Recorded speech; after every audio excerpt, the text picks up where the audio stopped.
وہ تو 2 مہینے بعد پاکستان آنے والا تھا نا؟ یزادن نے ایک اور سوال کیا۔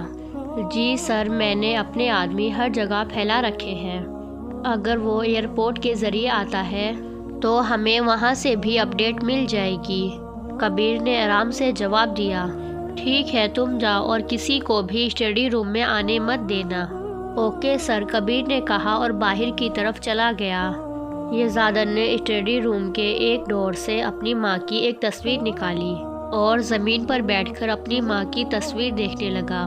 ماما، آپ اتنی جلدی چھوڑ کر کیوں چلی گئی مجھے اس دنیا میں؟ آپ کا یزادن اس دنیا میں اکیلا ہے۔ پلیز ماما واپس آ جائیں۔ ماما، آپ کو پتہ ہے کہ مجھے ایک لٹل فیری مل گئی ہے۔ میں اس کا بہت خیال رکھتا ہوں اور میں اس سے بہت زیادہ پیار بھی کرتا ہوں، بہت محبت کرتا ہوں۔ اس کو کبھی بھی خود سے دور نہیں جانے دوں گا میں۔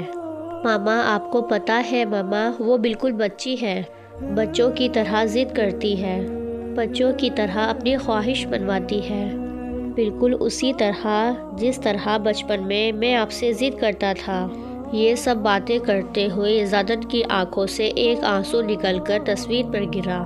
علینا کی جیسے ہی آنکھ کھلی اس نے ادھر ادھر دیکھا، لیکن یزادن کہیں پر بھی نہیں تھا۔ وہ بیڈ سے اٹھی اور بغیر دوپٹے کے کمرے سے باہر آ گئی۔ وہ لانچ کی طرف نیچے آئی۔ گھر اب بالکل پہلے کی طرح ہو گیا تھا۔ نیچے ہی کبیر کھڑا ملازموں سے کچھ باتیں کر رہا تھا۔ کبیر بھائی، دان کہاں ہے؟ علینا نے معصومیت سے پوچھا۔ میم، وہ سر نے کہا تھا کہ کوئی بھی ان کے روم میں نہ جائے، کبیر نے کہا اور وہاں سے سارے ملازموں کو بھیج دیا اور اپنی آنکھیں بھی نیچی کر لی کیونکہ علینا بغیر دوپٹے کے کمرے سے باہر آ گئی تھی۔ بھائی پلیز بتائے وہ کہاں ہے؟ میں نے ان کے پاس جانا ہے۔ علینا نے ضد کی تو بے بس کبیر کو بھی بتانا پڑا۔ اوپر دائیں طرف ایک اسٹڈی روم ہے۔ وہاں ہے سر۔ علینا نے جیسے ہی بات سنی تو اس کے کمرے کی طرف بھاگ گئی۔ دان کہاں ہیں آپ؟ علینا کمرے کا دروازہ کھول کر اندر آئی، جہاں بہت اندھیرا تھا۔ اس نے ڈر سے یزادن کو پکارا۔ یزادن، جو اپنی ماں کی تصویر سے باتیں کر رہا تھا، اپنی لٹل فیری کی ڈری ہوئی آواز سن کر اس کی طرف آیا۔ سوئچ بورڈ پر ہاتھ مار کر اس نے پورے اسٹڈی روم کو روشن کر دیا۔ دان، علینا نے پیچھے مڑ کر دیکھا اور بھاگ کر اس کی گود میں چڑھ گئی۔ دان، آپ کہاں چلے گئے تھے؟ علینا نے کہا۔ یزادن نے اس کو خود میں بھیجا اور کہا کہ کہیں نہیں میرے بچہ، میں یہیں پر تھا۔ کیا ہوا؟ یزادن نے پیار سے اس کے بال سنوارے جو سارے الجھ گئے تھے۔ دان، پلیز میرے بال تو بنا دے۔ او، میرے بچے کو بال بنانا نہیں آتا؟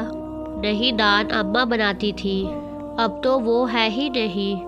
علینا کچھ افسردہ ہو گئی۔ کوئی بات نہیں میرا بچہ، میں تو ہوں نا، میں اپنے بچے کے بال بنا دیتا ہوں۔ دان، یہ اتنے لمبے بال ہو گئے ہیں، کیا میں ان کو کٹوا دوں؟ علینا نے اپنے لمبے بالوں کی طرف اشارہ کیا۔ ہرگز نہیں، مجھے تمہارے بال بہت پسند ہیں، تم انہیں بالکل بھی نہیں کٹواؤ گی۔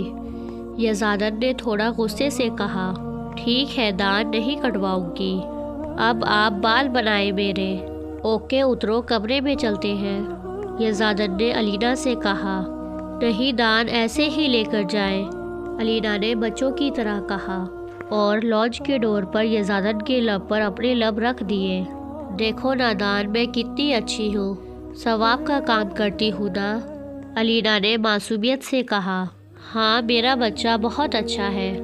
یزادن نے اس کی چالاکی پر اور اس کو اپنی گود میں ہی اٹھائے رکھا اور کمرے کی طرف چل دیا۔ علینا نے اس کی گردن میں اپنا چہرہ چھپایا۔ دان، علینا نے لاڈ سے پکارا۔ جی میرا بچہ، دان نے جلدی سے جواب دیا۔